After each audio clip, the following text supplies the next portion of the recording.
Students, ഇന്നത്തെ വീഡിയോയിലേക്ക് എല്ലാവർക്കും സ്വാഗതം. കഴിഞ്ഞ ദിവസം നമ്മൾ Indian economy first chapter complete ചെയ്തു.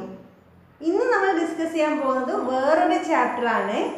മാത്രമല്ല, ഇനി മുതൽ ഞാൻ ഈ വീഡിയോ എടുക്കുന്നത് +1 സ്റ്റുഡൻസിന് വേണ്ടി മാത്രമല്ല, +2 എത്തിയിരിക്കുന്ന കുട്ടികൾ ഇപ്പോഴും +1 എക്സാം ഇംപ്രൂവ് ചെയ്യാൻ വേണ്ടി തയ്യാറാവുന്ന ഒരു സമയമാണ്. അപ്പോഴേ അവർക്കും കൂടി യൂസ്ഫുൾ ആവണം. ഇംപ്രൂവ് ചെയ്യുന്ന കുട്ടികൾ ഗ്രേഡ് കൂട്ടാനും ഫുൾ മാർക്ക് വാങ്ങാനും A+ വാങ്ങാനൊക്കെ ശ്രമിക്കുന്ന കുട്ടികളുണ്ട്.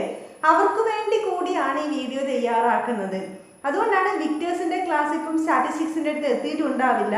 എന്നിട്ടും ചാപ്റ്റർ വൈസ് അങ്ങോട്ടും ഇങ്ങോട്ടും ഇന്ത്യൻ ഇക്കോണമി സ്റ്റാറ്റിസ്റ്റിക്സ് ഇങ്ങനെ മാച്ച് ചെയ്തിട്ട് പോവാം എന്ന് കരുതിയിട്ടാണ് ഞാൻ സ്റ്റാറ്റിസ്റ്റിക്സിലേക്ക് വരുന്നത്. ഇന്ത്യൻ ഇക്കോണമി ഫസ്റ്റ് ചാപ്റ്റർ എടുത്തപ്പോൾ ഞാൻ പറഞ്ഞിരുന്നു മാക്സിമം 3 മാർക്കിൻ്റെ ക്വസ്റ്റ്യനാണ് സാധാരണ ടെർമിനൽ എക്സാമിന് വരാറുള്ളത്. അതേപോലെ സ്റ്റാറ്റിസ്റ്റിക്സും സാധാരണയായി ഒരു മാക്സിമം 2-3 മാർക്കിൻ്റെ 2 മാർക്കാണ് സാധാരണയായി കാണാറ്. ചില ഘട്ടങ്ങളിൽ 3 മാർക്കിൻ്റെ ചോദ്യം ഈ ചാപ്റ്ററിൽ നിന്ന് കണ്ടിട്ടുണ്ട്. അപ്പോൾ അത്തരത്തിൽ ഒരു ചെറിയൊരു ചാപ്റ്ററാണ് സ്റ്റാറ്റിസ്റ്റിക്സിൻ്റെ ഫസ്റ്റ് ചാപ്റ്റർ. ഈ സ്റ്റാറ്റിസ്റ്റിക്സിൻ്റെ ഫസ്റ്റ് ചാപ്റ്ററിൽ നമ്മൾ ഡിസ്കസ് ചെയ്യാൻ പോകുന്നത് വളരെ കുറച്ച് കാര്യമേ ഉള്ളൂ. അതായത് സ്റ്റാറ്റിസ്റ്റിക്സ് എന്ന് പറഞ്ഞാൽ എന്താണ്? നമുക്കറിയാം, സ്റ്റാറ്റിസ്റ്റിക്സിൽ പ്രധാനമായും നമ്മൾ ഉപയോഗിക്കുന്ന സ്റ്റാറ്റിസ്റ്റിക്സ് എന്ന് കേൾക്കുമ്പോൾ തന്നെ നമ്മുടെ മനസ്സിലേക്ക് എന്താ വരുക? നമ്പേഴ്സ് അല്ലേ? നമ്പറുകളാണ്. ആ നമ്പർ, അതായത് നമ്പറിനെ സ്റ്റാറ്റിസ്റ്റിക്സിൽ നമ്മൾ ഉപയോഗിക്കുന്ന ഈ നമ്പറിനെ നമ്മൾ ഡാറ്റ എന്നാണ് പറയുന്നത്.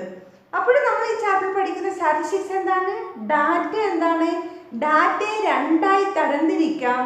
അതുപോലെ സ്റ്റാറ്റിസ്റ്റിക്സിനെയും നമുക്ക് 2 രീതിയിൽ ഉപയോഗപ്പെടുത്താം. അല്ലെ, സ്റ്റാറ്റിസ്റ്റിക്സിനെയും നമുക്ക് 2ആയി തരംതിരിക്കാവുന്നതാണ്. അല്ലെ, 2 സെൻസിൽ സ്റ്റാറ്റിസ്റ്റിക്സിനെ നമുക്ക് കാണാവുന്നതാണ്. അതുപോലെ തന്നെ സ്റ്റാറ്റിസ്റ്റിക്സിൻ്റെ സാമ്പത്തിക ശാസ്ത്രത്തിൽ ഇക്കണോമിക്സിലുള്ള പ്രാധാന്യം ഒന്നുകൂടി ഞാൻ പറയാം. ഈ ചാപ്റ്റർ നമ്മൾ പഠിക്കാൻ പോകുന്നത് what is statistics, what is data, what are the 2 types of data. അതോടൊപ്പം അതുപോലെ statistics can be used in 2 sense. അടുത്തതായിട്ട് what are the importance of statistics in economics. സ്റ്റാറ്റിസ്റ്റിക്സിൻ്റെ സാമ്പത്തിക ശാസ്ത്രത്തിലുള്ള പ്രാധാന്യം അല്ലെങ്കിൽ മെറിറ്റ്സ് ഓഫ് സ്റ്റാറ്റിസ്റ്റിക്സ്, സ്റ്റാറ്റിസ്റ്റിക്സിൻ്റെ ഗുണം, എന്തിനാണ് സ്റ്റാറ്റിസ്റ്റിക്സ് പഠിക്കുന്നത് എന്നുള്ളത്. ഇവിടെ ഞാൻ ആദ്യമേ പറയാം, എക്സാമിന് ആവർത്തിച്ച് ഒരു 80% വരാൻ സാധ്യതയുള്ളൊരു ക്വസ്റ്റ്യനാണ് importance of statistics in economics. സാമ്പത്തിക ശാസ്ത്രത്തിൽ സാങ്കേതികത്വത്തിൻ്റെ പ്രാധാന്യം, അല്ലെങ്കിൽ എന്തിനാണ് സ്റ്റാറ്റിസ്റ്റിക്സ് ഉപയോഗിക്കുന്നതിൻ്റെ മെറിറ്റ്സ് എന്താണ്? നേരിട്ടൊന്നും ആയിരിക്കില്ല, ചിലപ്പോൾ ചോദിക്കുന്നത് ഇൻഡയറക്റ്റ് ആയിട്ടായിരിക്കും. എന്താ, എൻ്റെ സുഹൃത്ത് പറഞ്ഞു അവൻ സ്റ്റാറ്റിസ്റ്റിക്സ് പഠിക്കുന്നത് വളരെ നല്ലതാണ് എന്ന്. അപ്പോൾ എന്തുകൊണ്ടാണ് ആ സുഹൃത്ത് സ്റ്റാറ്റിസ്റ്റിക്സ് പഠിക്കുന്നത് നല്ലതാണെന്ന് പറഞ്ഞത്? എൻ്റെ കാരണം എന്താ? അതിന് കുറേ ഗുണങ്ങളുള്ളത് കൊണ്ടല്ലേ. നല്ല ഗുണങ്ങളുള്ള കാര്യമല്ലേ നമ്മൾ പഠിച്ചാൽ നല്ലത് എന്ന് പറയുക. അപ്പോൾ നമ്മൾ അവിടെ എഴുതേണ്ടത് അതിൻ്റെ ഗുണങ്ങളായിരിക്കും. അതിൻ്റെ കൂടെ ഇടയ്ക്ക് ചിലപ്പോഴും എക്സാമിന് ചോദിച്ചു കണ്ടിട്ടുണ്ട്, കുറച്ച് അതായത് ഡാറ്റാസ്, കുറച്ച് വേരിയബിൾസ് അല്ലെ ഡാറ്റാസ് ഒക്കെ തന്നിട്ട് ഇത് ക്വാളിറ്റേറ്റീവ് ഡാറ്റയാണോ ക്വാണ്ടിറ്റേറ്റീവ് ഡാറ്റയാണോ എന്ന രീതിയിൽ ക്ലാസിഫൈ ചെയ്യാൻ വേണ്ടി ചോദിക്കാറുണ്ട്. ചില സമയത്ത് ഒബ്ജക്റ്റീവ് ടൈപ്പായിട്ട് നമ്മൾ സ്റ്റാറ്റിസ്റ്റിക്സിനെ 2 തരത്തിൽ യൂസ് ചെയ്യുക എന്ന് പറഞ്ഞു, അതിൻ്റെയും ചോദിച്ചു കണ്ടിട്ടുണ്ട്. ഓക്കെ, അപ്പോൾ നമുക്ക് എന്തായാലും സ്റ്റാറ്റിസ്റ്റിക്സിലേക്ക് കടക്കാം. ഇമ്പോർട്ടൻസ് ഓഫ് സ്റ്റാറ്റിസ്റ്റിക്സ് എന്താണ് എന്നൊക്കെ നമുക്ക് ഡീറ്റെയിൽ ആയി ഡിസ്കസ് ചെയ്യേണ്ടതുണ്ട്. അപ്പോൾ നമുക്ക് കടക്കാം അല്ലേ. അപ്പോൾ ഞാൻ പറഞ്ഞു കഴിഞ്ഞു, സ്റ്റാറ്റിസ്റ്റിക്സ് എന്ന് പറയുമ്പോൾ തന്നെ നമുക്ക് ആദ്യം മനസ്സിൽ ഓർമ്മ വരും, അല്ലെ, സ്റ്റാറ്റിസ്റ്റിക്സ് മാത്തമാറ്റിക്സ് എന്നൊക്കെ പറയുമ്പോൾ ഓർമ്മ വരിക കുറേ നമ്പേഴ്സാണ് അല്ലേ, സ്വാഭാവികമായിട്ടും അതെ. അപ്പോൾ ഈ നമ്പേഴ്സിന് നമ്മൾ ഇവിടെ ഡാറ്റ എന്ന് പറയുന്ന നമ്പേഴ്സ് തന്നെയാണ് ഡാറ്റ. അപ്പോൾ എന്താണ് നമ്മുടെ സ്റ്റാറ്റിസ്റ്റിക്സിൽ അല്ലെങ്കിൽ നമ്മൾ ഇക്കണോമിക്സിൽ പഠിക്കുന്ന സ്റ്റാറ്റിസ്റ്റിക്സിലെ ഡാറ്റ എന്ന് പറഞ്ഞാൽ എന്താണ് എന്ന് ആദ്യം നമുക്ക് നോക്കാം. അതായത് ഡാറ്റ എന്ന് പറഞ്ഞാൽ data are the economic fact expressed in terms of numbers. Economic fact expressed in terms of numbers. അതായത് സാമ്പത്തിക ശാസ്ത്രത്തിലെ വസ്തുതകളെ നമ്പറിൻ്റെ രൂപത്തിൽ അവതരിപ്പിക്കുന്നതാണ് ഡാറ്റ എന്ന് പറയാം. നമ്പേഴ്സാണ് ഡാറ്റ നമ്മൾ പറഞ്ഞു. അപ്പോൾ ഇവിടെ നമ്മൾ അവതരിപ്പിക്കുന്ന ഈ ഡാറ്റ എന്താണ്? ഇക്കണോമിക്സിലെ യഥാർത്ഥ സംഭവങ്ങൾ, യഥാർത്ഥ വസ്തുതകളെ നമ്പറിൻ്റെ രൂപത്തിൽ നമുക്ക് അവതരിപ്പിക്കുന്നു. അപ്പോൾ അതിൻ്റെ ഗുണം എന്താ? നമുക്കറിയാവുന്നല്ലേ, ഏത് കാര്യവും നമ്പർ വെച്ച് പറയുമ്പോൾ നമുക്കതിനൊരു ആക്യുറസി, ഒരു കൃത്യത നമുക്ക് ഫീൽ ചെയ്യും, നമുക്ക് പെട്ടെന്ന് വിശ്വസിക്കാൻ വേണ്ടി തോന്നും. അതുതന്നെയാണ് ഈ സ്റ്റാറ്റിസ്റ്റിക്സും ഇക്കണോമിക്സും തമ്മിലുള്ള ബന്ധം. സ്റ്റാറ്റിസ്റ്റിക്സ് ചേരുമ്പോഴാണ് ഇക്കണോമിക്സിനെ കുറച്ച് വാല്യൂ, പവർ, കൃത്യത, വ്യക്തതയൊക്കെ വരുന്നത് സ്റ്റാറ്റിസ്റ്റിക്സും കൂടി ചേരുമ്പോഴാണ്. ഇതൊരിക്കലും അങ്ങോട്ടും ഇങ്ങോട്ടും ഒഴിവാക്കാൻ പറ്റാത്ത ഒരു 2 സബ്ജക്റ്റാണ് ഒന്നിച്ച് നമ്മൾ പഠിക്കുന്നത്. ഈ രണ്ടും ഇന്റർ ഡിപ്പെൻഡൻസ് ആണ് അല്ലെങ്കിൽ ഇന്റർ കണക്റ്റഡ് ആണ് എന്ന് വേണമെങ്കിൽ നമുക്ക് പറയാവുന്നതാണ്. അപ്പോൾ ഒന്നുകൂടി പറയാം, data are the economic fact expressed in terms of numbers. സാമ്പത്തിക ശാസ്ത്രത്തിലെ വസ്തുതകളെ നമ്പറിന്റെ രൂപത്തിൽ അവതരിപ്പിക്കുന്നതാണ് ഡാറ്റ എന്ന് പറയാവുന്നതാണ്. ഈ ഡാറ്റയെ തന്നെ നമുക്ക് രണ്ടായി ക്ലാസിഫൈ ചെയ്യാവുന്നതാണ്.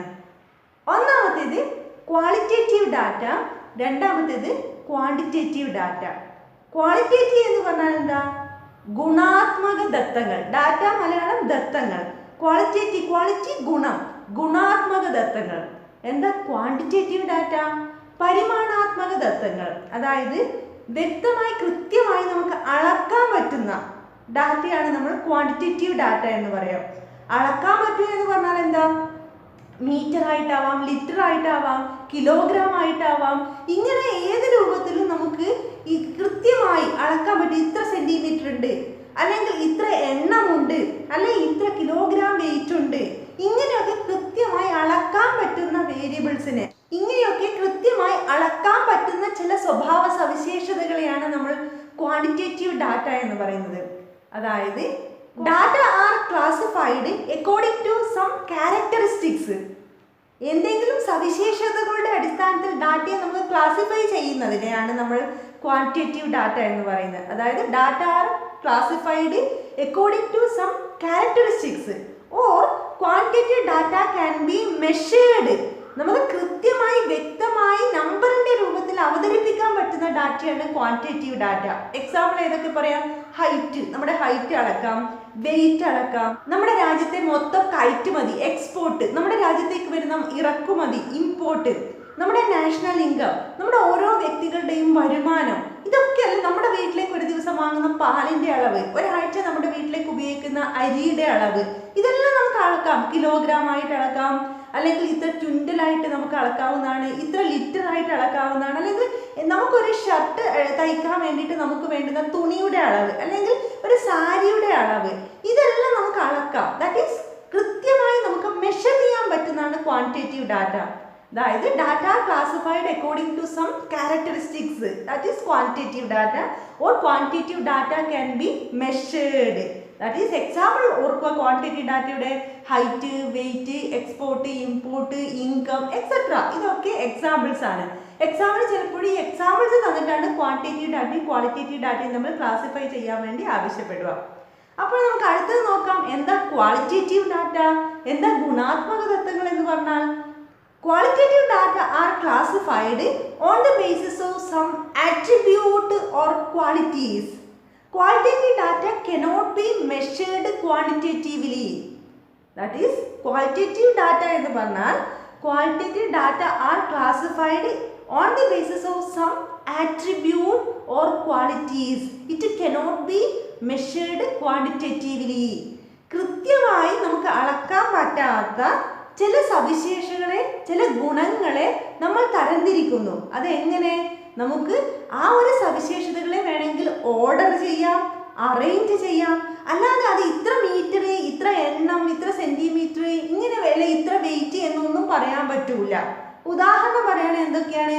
ഉദാഹരണമായിട്ട് ആൺകുട്ടി, പെൺകുട്ടി, അതൊരു സവിശേഷതയാണ്. ആൺകുട്ടി ഇത്ര കിലോഗ്രാം, പെൺകുട്ടി ഇത്ര കിലോഗ്രാം, ആൺകുട്ടി 5 എണ്ണം, പെൺകുട്ടി 5 എണ്ണം എന്ന്, ഒരു ആൺകുട്ടി ഒരു പെൺകുട്ടി എന്നത് സവിശേഷതയാണ്. കളർ ഓഫ് എ ഹെയർ, ഇതൊക്കെ നമുക്ക് ക്വാളിറ്റീസ് ആണ്. അല്ലെങ്കിൽ സാക്ഷരര്, നിരക്ഷരര്, ലിറ്ററേറ്റ്, ഇല്ലിറ്ററേറ്റ്, ഇതൊക്കെ ക്വാളിറ്റേറ്റീവ് ഡാറ്റയ്ക്ക് എക്സാമ്പിൾ ആണ്. അതായത് ബോയ് ആൻഡ് ഗേൾ ക്വാളിറ്റിയാണത്. കളർ ഓഫ് എ ഹെയർ എന്താ? ഡാർക്ക് ഗ്രേ അല്ലെങ്കിൽ വൈറ്റ്. അല്ലെങ്കിൽ നമുക്ക് പറയാം ലിറ്ററേറ്റ്, ഇല്ലിറ്ററേറ്റ്, സാക്ഷരര്, നിരക്ഷരര്, അതൊക്കെ ക്വാളിറ്റിയാണ്. സാക്ഷരര് എന്ന് പറഞ്ഞാൽ ഇത്ര പോയിന്റ് എന്നോ അല്ലെങ്കിൽ ഇത്ര കിലോഗ്രാം ഒന്നും ഉണ്ടോ? അല്ല നിരക്ഷര, അക്ഷരാഭ്യാസം ഇല്ലാത്തവരെ ഇത്ര എണ്ണം എന്നാ പറയുക, അല്ലെങ്കിൽ ഇത്ര വെയിറ്റ്, ഇത്ര കിലോഗ്രാം. അക്ഷരാഭ്യാസം ഇല്ലവർ ഇത്ര, അക്ഷരാഭ്യാസം ഇല്ലാത്തവർ ഇത്ര ലിറ്റർ ആണ്. അങ്ങനെ മെഷർ നമുക്ക് പറ്റുമോ? അല്ലെങ്കിൽ സുന്ദരി അല്ലെങ്കിൽ സുന്ദരൻ, ഭംഗിയുള്ളവൻ, ഭംഗിയില്ലാത്തവൻ, അതൊക്കെ ഓരോ ക്രൈറ്റീരിയ വെച്ചുകൊണ്ട് നമുക്ക് ഉണ്ട് ഇല്ല എന്ന് വേണമെങ്കിൽ പറയാവുന്നതാണ്. അല്ലാതെ ഇത്ര എന്ന രീതിയിൽ എണ്ണമായിട്ടോ കിലോഗ്രാം ആയിട്ടോ വെയിറ്റ് ആയിട്ടോ ഒക്കെ നമുക്ക് പറയാൻ വേണ്ടി പറ്റുമോ? ഇല്ല. അങ്ങനെ പ്രത്യേകിച്ച് ക്വാണ്ടിറ്റേറ്റീവ്ലി മെഷർ ചെയ്യാൻ പറ്റാത്ത, എന്നാൽ നമുക്ക് അറേഞ്ച് ചെയ്യാനും ഓർഡർ ചെയ്യാനും പറ്റുന്ന ഡാറ്റയാണ് നമ്മൾ ക്വാളിറ്റേറ്റീവ് ഡാറ്റ എന്ന് പറയുക. That is datas are classified on the basis of some attribute or qualities. That is examples boy girl, അതായത് gender or colour of a hair etcetera. Literate illiterate ഒക്കെ നമുക്ക് പറയാവുന്നതാണ്. That is this qualitative data cannot be quantitatively measured. It is difficult to quantify. കൃത്യമായി അളക്കാൻ വേണ്ടി നമുക്ക് ബുദ്ധിമുട്ടാണ്, വിഷമാണ് എന്ന് പറയാം. അപ്പോൾ മനസ്സിലായിട്ടുണ്ടാവുന്ന കരുതുന്നു ക്വാണ്ടിറ്റേറ്റീവ് ഡാറ്റയും ക്വാളിറ്റേറ്റീവ് ഡാറ്റ. ക്വാണ്ടിറ്റേറ്റീവ് ഡാറ്റ എന്ന് പറഞ്ഞാൽ കൃത്യമായി അളക്കാൻ പറ്റുന്ന, അത് കിലോഗ്രാം ആയിട്ടോ ലിറ്റർ ആയിട്ടോ മീറ്റർ ആയിട്ടോ എങ്ങനെയെങ്കിലും നമുക്ക് അളക്കാൻ പറ്റുന്നതാണ് ക്വാണ്ടിറ്റേറ്റീവ് ഡാറ്റ. അതിന് എക്സാമ്പിൾ ഹൈറ്റ് വെയിറ്റും ഒക്കെ നമുക്ക് ഓർക്കാവുന്നതാണ്. അതുപോലെ ലിറ്റർ അങ്ങനെയൊക്കെ ഓർക്കാം. ക്വാളിറ്റേറ്റീവ് ഡാറ്റ എന്ന് പറഞ്ഞാൽ അളക്കാൻ പറ്റില്ല, നമുക്ക് വേണമെങ്കിൽ താരതമ്യം ചെയ്യാം, അല്ലെങ്കിൽ അറേഞ്ച് ചെയ്യാം, ഓർഡർ ചെയ്യാം. അത്തരത്തിലുള്ള ദത്തങ്ങളാണ് ഗുണാത്മക ദത്തങ്ങൾ എന്ന് പറയുന്നത്. അതിന് എക്സാമ്പിളും നമ്മൾ കണ്ടു കഴിഞ്ഞു. ചില വർഷങ്ങളിൽ എക്സാമിന് ഈ ക്വാളിറ്റേറ്റീവ് ഡാറ്റയും ക്വാണ്ടിറ്റേറ്റീവ് ഡാറ്റയും എല്ലാം മിക്സ് ചെയ്ത് തരും. എന്നിട്ട് പറയും classify the following datas according to proper title. യഥാർത്ഥ ടൈറ്റിൽ കൊടുത്തുകൊണ്ട് ക്ലാസിഫൈ ചെയ്യുക എന്ന് പറയും. എക്സാമ്പിൾ ഹൈറ്റ് കൊടുക്കും, വെയിറ്റ് കൊടുക്കും, ഇൻകം കൊടുക്കും, അതിൻ്റെ കൂടെ കളറോ ഹെയർ കൊടുക്കും, ലിറ്ററസി കൊടുക്കും, ബോയ് ഗേൾ കൊടുക്കും. ഇങ്ങനെ ഒരു 6 എണ്ണം കൊടുത്തിട്ട് പറയും താഴെ കൊടുത്തിരിക്കുന്നവരെ പ്രോപ്പർ ടൈറ്റിൽ ഇട്ടുകൊണ്ട് ക്ലാസിഫൈ ചെയ്യാണ്. അപ്പോൾ നമുക്ക് ഡാറ്റ കാണുമ്പോൾ മനസ്സിലായിരിക്കണം ഇത് ക്വാളിറ്റേറ്റീവ് ഡാറ്റയും ക്വാണ്ടിറ്റേറ്റീവ് ഡാറ്റയാണ് എക്സ്പെക്ട് ചെയ്യുന്ന സ്റ്റാറ്റിസ്റ്റിക്സിന്റെ ഫസ്റ്റ് ചാപ്റ്റർ ആണ്. ഗുണാത്മക ദത്തങ്ങൾ, പരിമാണാത്മക ദത്തങ്ങൾ എന്ന് എഴുതിയിട്ട് നമുക്ക് തരംതിരിക്കാവുന്നതാണ്. ഓക്കെ, അപ്പോൾ നമ്മൾ ഡാറ്റ പഠിച്ചു. Data are the economic facts expressed in terms of numbers. Data can be classified into quantitative data, qualitative data. Quantitative data എന്നാൽ quantify ചെയ്യാൻ പറ്റുന്നതാണ് on the basis of some characteristics, and qualitative data classified according to some attribute or qualities. It is difficult to quantify. Arrange ചെയ്യാം, order ചെയ്യാം. Okay, ഇനി നമുക്ക് പോവാം. നമുക്കറിയാം statistics ആണ് നമ്മുടെ ഈ ചാപ്റ്ററിൽ. അപ്പോൾ ഡാറ്റാസ് ഉപയോഗിച്ച് നമ്മൾ പഠിക്കുന്ന നമ്മുടെ ഒരു സബ്ജക്റ്റാണ് സ്റ്റാറ്റിസ്റ്റിക്സ് എന്ന് പറയാം. അപ്പോൾ അടുത്തത് നമുക്ക് നോക്കാം എന്താണ് സ്റ്റാറ്റിസ്റ്റിക്സ്. സ്റ്റാറ്റിസ്റ്റിക്സിനെ നമുക്ക് എങ്ങനെ എക്സ്പ്ലെയിൻ ചെയ്യാവുന്നതാണ്. Statistics is the science of collecting, classifying, analysing information in numbers. നല്ല മഴയുടെ ഇടിയൊക്കെ പൊട്ടുന്നുണ്ട്, സൗണ്ട് ഡിസ്റ്റർബൻസ് ഉണ്ടെങ്കിൽ ഒന്ന് അഡ്ജസ്റ്റ് ചെയ്യാം. അപ്പോൾ സ്റ്റാറ്റിസ്റ്റിക്സ് എന്ന് പറഞ്ഞാൽ അതായത് യഥാർത്ഥ വിവരങ്ങളെ നമ്പറിന്റെ രൂപത്തിൽ കളക്ട് ചെയ്യുകയും, അതായത് സാമ്പത്തിക ശാസ്ത്രത്തിലെ വസ്തുതകളെ, റിയാലിറ്റിയെ നമ്പറിന്റെ രൂപത്തിൽ കളക്ട് ചെയ്യുകയും അതിനെ പ്രോപ്പറായി തരംതിരിക്കുകയും ഓർഡർ ചെയ്യുകയും അറേഞ്ച് ചെയ്യുകയും അതോടൊപ്പം വിശകലനം ചെയ്യുകയും ചെയ്യുന്ന ഒരു ശാസ്ത്രമാണ് statistics. Statistics is A science of collecting, classifying and analysing information in numbers. യഥാർത്ഥ വിവരത്തെ നമ്പറിന്റെ രൂപത്തിൽ കളക്ട് ചെയ്യുകയും ശേഖരിക്കുകയും തരംതിരിക്കുകയും വിശകലനം ചെയ്യുകയും ചെയ്യുന്ന ഒരു സയൻസ്, ഒരു ശാസ്ത്രമാണ് സ്റ്റാറ്റിസ്റ്റിക്സ് എന്ന് പറയാവുന്നതാണ്. ഓക്കെ, അപ്പോൾ അടുത്തതായി നമ്മൾ നോക്കുന്നത് ഈ സ്റ്റാറ്റിസ്റ്റിക്സിനെ 2 വിധത്തിൽ നമുക്ക് കാണാവുന്നതാണ്. ഒന്ന്, statistics as a singular noun, ഏകവചനത്തിൽ കാണാം. രണ്ടാമത്തേത് പ്ലൂരൽ, ബഹുവചനത്തിലും കാണാം. Statistics as a singular noun and statistics as a plural sense. Statistics as a singular noun and statistics as a plural sense. അപ്പോൾ എന്താണ് ഈ സ്റ്റാറ്റിസ്റ്റിക്സ് സിംഗുലർ സെൻസിൽ എന്ന് പറഞ്ഞാൽ, ഏതാണ് പ്ലൂറൽ സെൻസിൽ എന്ന് പറയാം. അതായത് പ്ലൂറൽ സെൻസ് എന്ന് പറഞ്ഞാൽ ബഹുവചനത്തിൽ. സ്റ്റാറ്റിസ്റ്റിക്സ് ബഹുവചനത്തിലുള്ള സ്റ്റാറ്റിസ്റ്റിക്സ് എന്താണെന്ന് ചോദിച്ചാൽ നമ്മളിപ്പോൾ തൊട്ട് മുന്നേ പഠിച്ച ക്വാണ്ടിറ്റേറ്റീവ് ഡാറ്റ. എക്സാമ്പിൾ, നമ്മുടെ രാജ്യത്തെ ജനന നിരക്ക് എത്രയാണ്, അല്ലെങ്കിൽ നമ്മുടെ രാജ്യത്ത് എത്ര സ്ത്രീകളുണ്ട്, അല്ലെങ്കിൽ നമ്മുടെ രാജ്യത്ത് വിദ്യാഭ്യാസം ഇല്ലാത്തവർ എത്രയുണ്ട്, അല്ലെങ്കിൽ നമ്മുടെ രാജ്യത്ത് ഇല്ലിറ്ററേറ്റ് ആയവർ എത്ര ഉണ്ട്, ലിറ്ററേറ്റ് ആയവർ എത്രയുണ്ട്, ഇങ്ങനെയൊക്കെയുള്ള, അല്ലെങ്കിൽ നമ്മുടെ രാജ്യത്ത് ഈ കൊറോണയുടെ ഭാഗമായിട്ട് എത്ര പേര് മരിച്ചു, അല്ലെങ്കിൽ ഓരോ ദിവസവും നമ്മുടെ നാട്ടിൽ കൊറോണ പോസിറ്റീവ് ആവുന്നവർ നമ്മുടെ സംസ്ഥാനത്ത് എത്രയുണ്ട്, ഇതൊക്കെ ഡാറ്റയാണ്, നമ്പറാണ് എന്ന് നമുക്കറിയാം. ഈ അത് നമുക്ക് അളക്കാം, എണ്ണാം, മെഷർ ചെയ്യാൻ പറ്റുന്നതാണ്. ഇത്തരത്തിൽ നമുക്ക് കിട്ടുന്ന ഡാറ്റാസ്, അല്ലെങ്കിൽ ഇത്തരത്തിൽ നമുക്ക് കിട്ടുന്ന ക്വാണ്ടിറ്റേറ്റീവ് ഡാറ്റ, അതാണ് ബഹുവചനത്തിലുള്ള പ്ലൂറൽ സെൻസിലുള്ള സ്റ്റാറ്റിസ്റ്റിക്സ് എന്ന് പറയാം. അതായത് അത്തരത്തിൽ നമ്മൾ സ്റ്റാറ്റിസ്റ്റിക്സ്, അപ്പോൾ നമ്മൾ ചോദിക്കും ഇപ്പോഴത്തെ സ്റ്റാറ്റിസ്റ്റിക്സ് എന്താണ്, അല്ലെങ്കിൽ ഇപ്പോഴത്തെ തൊഴിലില്ലായ്മയുടെ സ്റ്റാറ്റിസ്റ്റിക്സ് എന്താണ് എന്ന് ചോദിക്കുമ്പോൾ ഇതാ ലാസ്റ്റ് ഇത്ര വർഷമായിട്ട് ഇങ്ങനെയൊക്കെ തൊഴിലില്ലായ്മ ഉണ്ട് എന്ന് പറയുമ്പോൾ കുറേ നമ്പേഴ്സ് നമ്മുടെ മുന്നിൽ വരും, കുറേ കണക്കുകൾ വരും. ആ കൃത്യമായി നമുക്ക് അളക്കാൻ പറ്റുന്ന ഈ നമ്പേഴ്സിനെ, ഈ ഡാറ്റയാണ് നമ്മുടെ പ്ലൂറൽ സെൻസിലുള്ള സ്റ്റാറ്റിസ്റ്റിക്സ് എന്ന് പറയാം. അതായത് സ്റ്റാറ്റിസ്റ്റിക്സിനെ നമ്മൾ ബഹുവചനത്തിൽ നോക്കിക്കാണുന്നത് ക്വാണ്ടിറ്റേറ്റീവ് ഡാറ്റ, അത് നമ്മുടെ രാജ്യത്തെ വിദ്യാർത്ഥികളുടെ എണ്ണമാവട്ടെ, +2 സ്റ്റുഡൻസിൻ്റെ എണ്ണമാവട്ടെ, ജനനനിരക്കാവട്ടെ, കൊറോണ പോസിറ്റീവ് ആയവരുടെ എണ്ണമാവട്ടെ, ഇതെല്ലാം സ്റ്റാറ്റിസ്റ്റിക്സ് ആണ്. അല്ലെ മഴയുടെ തോത് എത്രയാണ്, ഇതൊക്കെ സ്റ്റാറ്റിസ്റ്റിക്സ് ആണ്. ഈ ഡാറ്റാസിനെയൊക്കെയാണ് നമ്മൾ പ്ലൂറൽ സെൻസിലുള്ള സ്റ്റാറ്റിസ്റ്റിക്സ് എന്ന്. സിംപ്ലി സ്റ്റാറ്റിസ്റ്റിക്സിനെ നമ്മൾ പ്ലൂറൽ സെൻസിൽ കാണുക എന്ന് പറഞ്ഞാൽ അത് just data, simply quantitative data എന്ന് പറയാം. എന്നാൽ ഏകവചനത്തിൽ സിംഗുലർ സെൻസിലുള്ള സ്റ്റാറ്റിസ്റ്റിക്സ് എന്താണ് എന്ന് ചോദിച്ചാൽ, ഈ പ്ലൂറൽ ബഹുവചനത്തിലുള്ള ക്വാണ്ടിറ്റേറ്റീവ് ഡാറ്റയെ എങ്ങനെ ശേഖരിക്കാം, എങ്ങനെ തരംതിരിക്കാം, എങ്ങനെ വിശകലനം ചെയ്യാം എന്നൊക്കെയുള്ള കാര്യങ്ങൾ നമ്മൾ പഠിക്കുന്നതാണ് സിംഗുലർ സെൻസിലുള്ള സ്റ്റാറ്റിസ്റ്റിക്സ്. ഉദാഹരണം, ഇപ്പോൾ നമ്മുടെ നാട്ടിൽ ഓരോ ദിവസവും ഇത്രയാൾ കൊറോണ പോസിറ്റീവ് ആവുന്നുണ്ട് എന്ന് നമുക്ക് ന്യൂസ് പേപ്പറിലൂടെ റിപ്പോർട്ട് കിട്ടുന്നില്ലേ?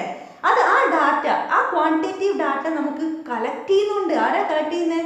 താഴെക്കടയിൽ ആശാ വർക്കർമാർ മുതൽ ഹെൽത്ത് ഡിപ്പാർട്ട്മെന്റ് മുതൽ പഞ്ചായത്ത് മുതൽ ഇങ്ങനെ ഓരോ സെക്ടറിലൂടെയും കടന്ന് അവസാനം നമ്മുടെ ഓരോ സംസ്ഥാനത്തെയും മിനിസ്റ്ററുടെ, പ്രത്യേകിച്ച് നമ്മുടെ മുഖ്യമന്ത്രിയുടെ കയ്യിലെത്തുകയും മുഖ്യമന്ത്രിയാണ് ഇത് അനൗൺസ് ചെയ്യുന്നത്. ഒരു കേന്ദ്രത്തിൽ നിന്നാണ് ഇത് അനൗൺസ് ചെയ്യുന്നത്. അങ്ങനെ നമ്മൾ ന്യൂസ് പേപ്പറിലേക്കൊക്കെ അറിയുന്നു, അല്ലെങ്കിൽ മുഖ്യമന്ത്രിയുടെ ഡിപ്പാർട്ട്മെന്റിൽ നിന്ന് നമ്മൾ അറിയുന്നു എന്ന് പറയാം. അപ്പോഴേ ഇവിടെയുള്ള ഈ ഡാറ്റാസൊക്കെ എവിടെയൊക്കെ നമുക്കറിയാം, ഒരു ദിവസം ഏതൊക്കെ സെക്ടറിൽ വെച്ച്, ഒരു ദിവസം ഏതൊക്കെ സ്ഥലത്ത് വെച്ച് ഈ കൊറോണ ടെസ്റ്റിംഗ് നടത്തുന്നുണ്ട്, അവിടെ നിന്നൊക്കെയുള്ള ഡാറ്റ ശേഖരിച്ച് അതിനെ കൃത്യമായി തരംതിരിച്ച് അവസാനം ഒരു പിക്ചർ, ഒറ്റ നമ്പറായിട്ട് അനൗൺസ്മെന്റ് വരുന്നു. നമ്മൾ ന്യൂസ് പേപ്പറിൽ വാർത്തയിലൂടെയൊക്കെ നമ്മൾ അറിയുന്നു. അപ്പോഴേ ഈ ക്വാണ്ടിറ്റേറ്റീവ് ഡാറ്റ ശേഖരിക്കുക, തരംതിരിക്കുക, that is data collection, classification, analysis, interpretation. നമ്മൾ പറയും ഇന്നലത്തേക്കാൾ ഇന്ന് കൊറോണ പോസിറ്റീവ് കൂടി അല്ലെങ്കിൽ കുറഞ്ഞു, ഇങ്ങനെ നമ്മൾ കമ്പയർ ചെയ്യും, അനലൈസ് ചെയ്യും, വിശകലനം ചെയ്യും. ഇങ്ങനെയൊക്കെ ഓരോ, അല്ലെങ്കിൽ ഇതിന് വ്യത്യസ്ത രീതിയിൽ താരതമ്യ പഠനങ്ങൾ നടത്തും. ഇങ്ങനെയൊക്കെ നമ്മൾ ചെയ്യുന്നതിന് ഓരോ സ്റ്റെപ്സും ഉണ്ട്. അതായത് ഈ ക്വാണ്ടിറ്റേറ്റീവ് ഡാറ്റ കളക്ട് ചെയ്യുന്നതും അനാലിസിസ് ചെയ്യുന്നതും ക്ലാസിഫൈ ചെയ്യുന്നതും വിശകലനം ചെയ്യുന്നതും ഒക്കെ ഉള്ള ഈ ഒരു പാറ്റേൺ, അതായത് ഈ ഒരു methods of collecting data, method of analysing data, method of classifying data, interpreting data, ഇതൊക്കെയാണ് നമ്മുടെ സിംഗുലർ സെൻസിലുള്ള സ്റ്റാറ്റിസ്റ്റിക്സ് എന്ന് പറയുന്നത്. അതായത് നമ്മുടെ ബുക്കിൽ ഒരു സബ്ജക്റ്റ് എന്ന രീതിയിൽ നമ്മൾ ഇവിടെ പഠിക്കുന്ന സ്റ്റാറ്റിസ്റ്റിക്സ് സിംഗുലർ സെൻസിലുള്ള സ്റ്റാറ്റിസ്റ്റിക്സ് ആണ്. എങ്ങനെ ഡാറ്റ കളക്ട് ചെയ്യാം, എങ്ങനെ ക്ലാസിഫൈ ചെയ്യാം, എങ്ങനെ അനലൈസ് ചെയ്യാം, എങ്ങനെ ഇന്റർപ്രറ്റ് ചെയ്യാം, ഇതൊക്കെയാണ് നമ്മൾ ഈ വർഷം പഠിക്കാൻ പോകുന്നത്. ഓരോ ചാപ്റ്ററുകളിലായിട്ട് നമ്മൾ പഠിക്കും. അതായത് നമ്മുടെ ഡാറ്റ കളക്ഷൻ, അനാലിസിസ്, ഇന്റർപ്രിട്ടേഷൻ ഒക്കെ ഏത് സെൻസിലാണ് നമ്മൾ സ്റ്റാറ്റിസ്റ്റിക്സിനെ കാണുന്നത് എന്ന് ചോദിച്ചാൽ സിംഗുലർ സെൻസ്, അതായത് ഏകവചനത്തിൽ. പരീക്ഷയ്ക്ക് ചോദിച്ചേക്കാം ചിലപ്പോഴേ. എന്നാൽ ജസ്റ്റ് ക്വാണ്ടിറ്റേറ്റീവ് ഡാറ്റ എന്ന് പറഞ്ഞാൽ അത് ബഹുവചനത്തിൽ. നമ്മുടെ രാജ്യത്ത് ഇത്രയും പേർ കൊറോണ ബാധിതരായി, ഇത് ഏത് സെൻസിലുള്ള സ്റ്റാറ്റിസ്റ്റിക്സ് ആണ് എന്ന് ചോദിച്ചാൽ ദാറ്റ് ഈസ് എ പ്ലൂരൽ എന്ന് നമുക്ക് പറയാം. ബഹുവചനത്തിലാണ് നമ്മൾ അവിടെ സ്റ്റാറ്റിസ്റ്റിക്സിനെ ഉപയോഗിക്കുന്നത്. ഓക്കെ, അപ്പോൾ നമ്മൾ പഠിച്ചത് ഡാറ്റ എന്താണ്, ഡാറ്റയെ രണ്ടായി തരംതിരിക്കാം, ക്വാളിറ്റേറ്റീവ് ഡാറ്റ, ക്വാണ്ടിറ്റേറ്റീവ് ഡാറ്റ. പിന്നെ സ്റ്റാറ്റിസ്റ്റിക്സ് എന്താണ്, സ്റ്റാറ്റിസ്റ്റിക്സിനെ ഏകവചനത്തിലും ബഹുവചനത്തിലും കാണാം. അതെന്താണെന്ന് നമ്മൾ കണ്ടു കഴിഞ്ഞു. ഇനിയാണ് നമ്മൾ പഠിക്കാൻ പോകുന്നത് ഏറ്റവും പ്രധാനപ്പെട്ടത് importance of statistics in economics, or merits of statistics, or qualities of statistics, or advantages of statistics in economics. Okay, നമുക്ക് നോക്കാം. കുറച്ച് പോയിന്റ്സ് മാക്സിമം ചിലപ്പോൾ ചോദിക്കുകയാണെങ്കിൽ 3 മാർക്സിന്റെ ക്വസ്റ്റ്യൻ ആണെങ്കിൽ ഒരു 6 പോയിന്റ്സ് എഴുതുക, 2 മാർക്സിന്റെ ആണെങ്കിൽ 4 പോയിന്റ്സ് എഴുതിയാൽ മതി. അപ്പോൾ നമുക്ക് കുറച്ച് പോയിന്റ്സ് നോക്കാം. ദാറ്റ് ഈസ്, നമ്മൾ പറഞ്ഞു statistics is N indispensable tool in the hands of N Economist. സാമ്പത്തിക ശാസ്ത്രജ്ഞന്റെ കയ്യിൽ ഒരിക്കലും ഒഴിച്ചുകൂടാൻ പറ്റാത്ത ഒരു അവിഭാജ്യ ഘടകമാണ് സ്റ്റാറ്റിസ്റ്റിക്സ് എന്ന് പറയാവുന്നതാണ്. എന്തുകൊണ്ടാണ് അങ്ങനെ പറയുന്നത്? It helps to understand various economic problems and to formulate measures to solve them. അതായത് സ്റ്റാറ്റിസ്റ്റിക്സ് സാമ്പത്തിക ശാസ്ത്രത്തിലെ പല പ്രശ്നങ്ങളെയും പല ഡിഫിക്കൽട്ടീസിനെയും കുറിച്ച് മനസ്സിലാക്കാനും ആ ഡിഫിക്കൽട്ടീസും പ്രശ്നങ്ങളും ഒക്കെ പരിഹരിക്കാനും നമ്മളെ സഹായിക്കുന്നു. It helps to understand various economic problems and to formulate measures to solve them.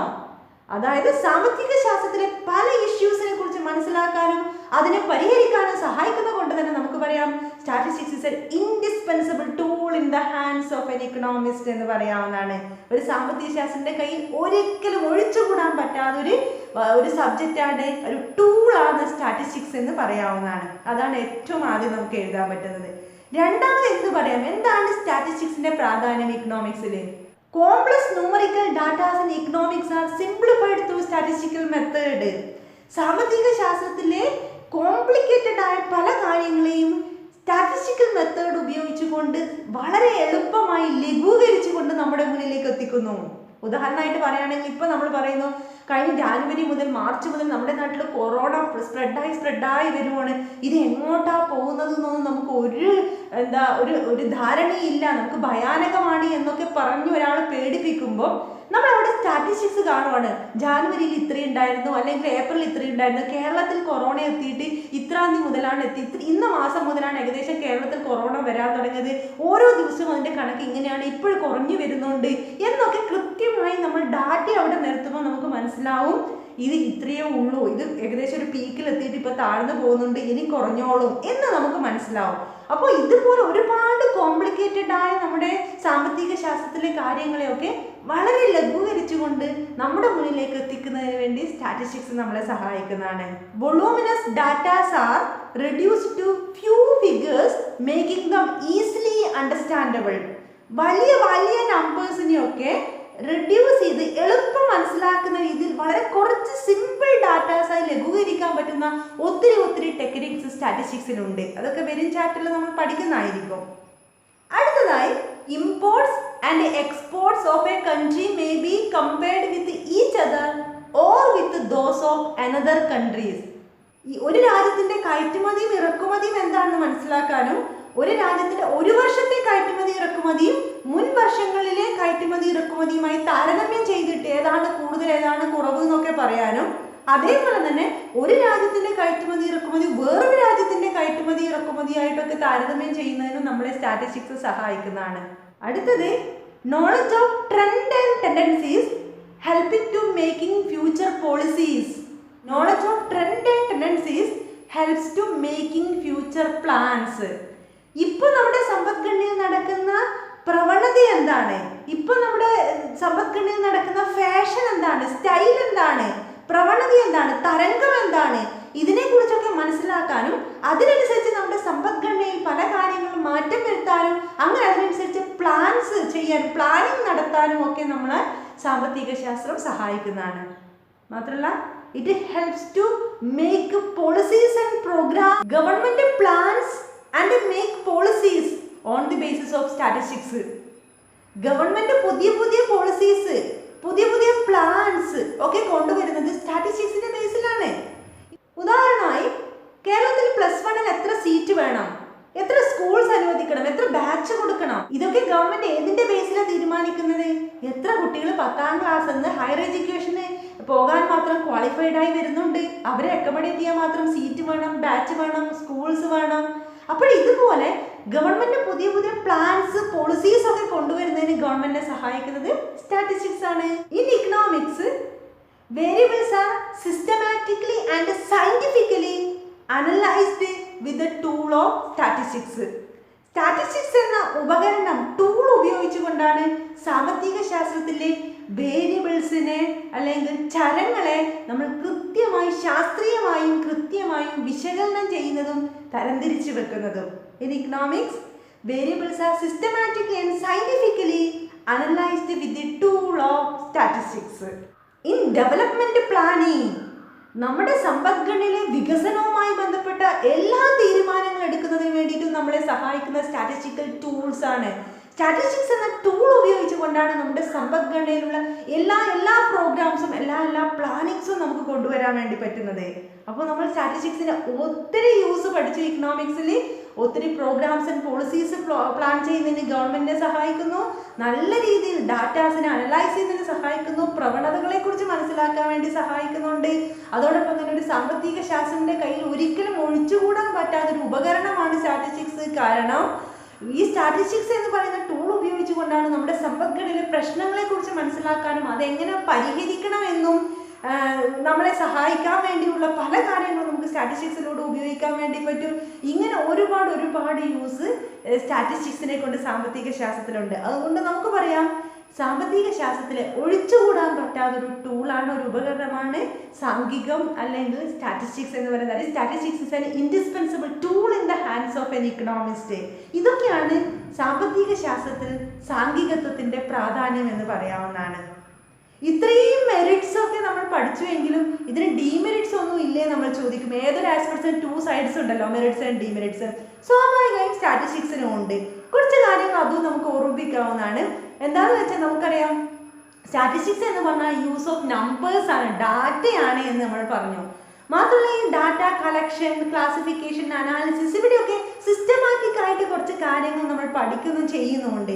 അപ്പോൾ ഒരു ലേമേനെ സംബന്ധിച്ചിടത്തോളം, അതായത് ഒരു സാധാരണ വ്യക്തിയെ സംബന്ധിച്ചിടത്തോളം, വിദ്യാസമ്പന്നനല്ലാത്ത അല്ലെങ്കിൽ സ്റ്റാറ്റിസ്റ്റിക്സ് എന്ന സബ്ജക്റ്റിനെ കുറിച്ച് ഒട്ടും ധാരണയില്ലാത്തൊരു വ്യക്തിക്ക് ഈ ഡാറ്റാസ് കൃത്യമായും വ്യക്തമായും ഉപയോഗിക്കാനൊക്കെ കുറച്ച് ബുദ്ധിമുട്ട് വരും. അതായത് ഒരു സാധാരണ മനുഷ്യന് ഈ സ്റ്റാറ്റിസ്റ്റിക്സ് കൃത്യമായി ഉപയോഗിക്കുന്നതിന് കുറച്ച് ബുദ്ധിമുട്ട് വരും. കൃത്യമായി ഉപയോഗിക്കുമ്പോഴാണ് അതിൻ്റെ ഗുണം നമുക്ക് കിട്ടുന്നത്.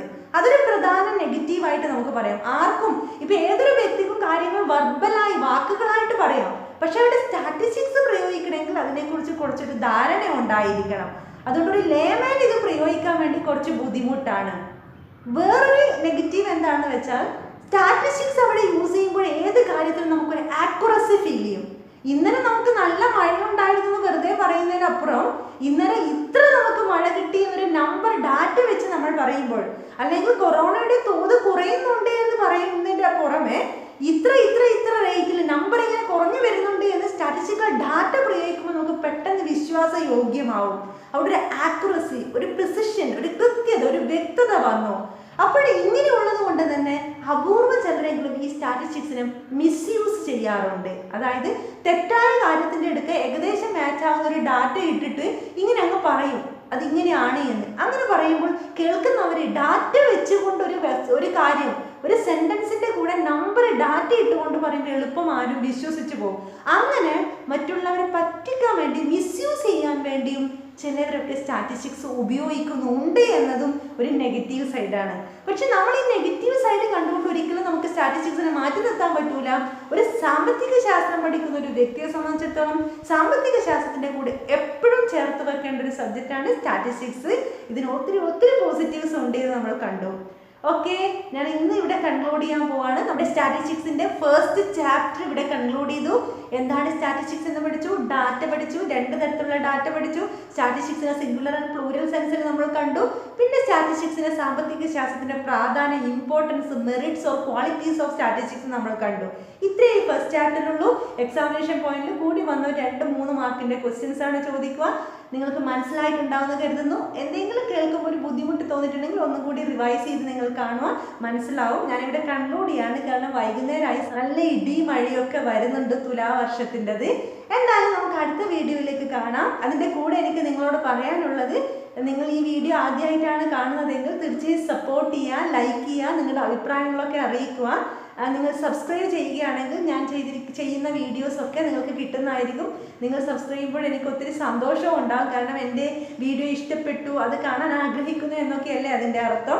അപ്പോൾ എന്നെ മാക്സിമം പ്രോത്സാഹിപ്പിക്കുക. കാരണം സാധാരണ നമ്മൾ ടീച്ചേഴ്സിന് നേരിട്ട് കുട്ടികളോട് ക്ലാസ് എടുക്കുമ്പോഴൊക്കെ നമുക്ക് ഒത്തിരി സന്തോഷം കിട്ടും. നിങ്ങളുടെ മുഖത്ത് നോക്കി ക്ലാസ് എടുക്കുന്നത്, നിങ്ങൾ ആൻസർ പറയുകയൊക്കെ ചെയ്യുമ്പോൾ. ഇപ്പോൾ നിങ്ങളെ നേരിട്ട് കാണാൻ പറ്റുന്നില്ല. നമ്മൾ ഈ വീഡിയോസിലൂടെയൊക്കെ എടുക്കുമ്പോൾ നിങ്ങളുടെ കമൻറ്റ്സ്, നിങ്ങളുടെ ലൈക്സ്, നിങ്ങളുടെ സബ്സ്ക്രിപ്ഷൻ, അതൊക്കെ നമുക്ക് ഒത്തിരി സന്തോഷം തരും. ആ ഒരു എനർജിയിൽ നിന്ന് വീണ്ടും നന്നായി ക്ലാസ് എടുക്കാൻ നമുക്ക് തോന്നുന്നതായിരിക്കും. എന്തായാലും ഞാൻ വീണ്ടും അടുത്തൊരു വീഡിയോയുമായി നിങ്ങളുടെ മുന്നിലേക്ക് വരും. അതുവരേക്കും നന്ദി, നമസ്കാരം. വീഡിയോൻ്റെ ഇടയിൽ ഇടയ്ക്ക് ഇടി സൗണ്ടൊക്കെ വന്നിട്ടുണ്ടാവും, ഒന്ന് അഡ്ജസ്റ്റ് ചെയ്തേക്കാം. Okay, Tata, bye bye.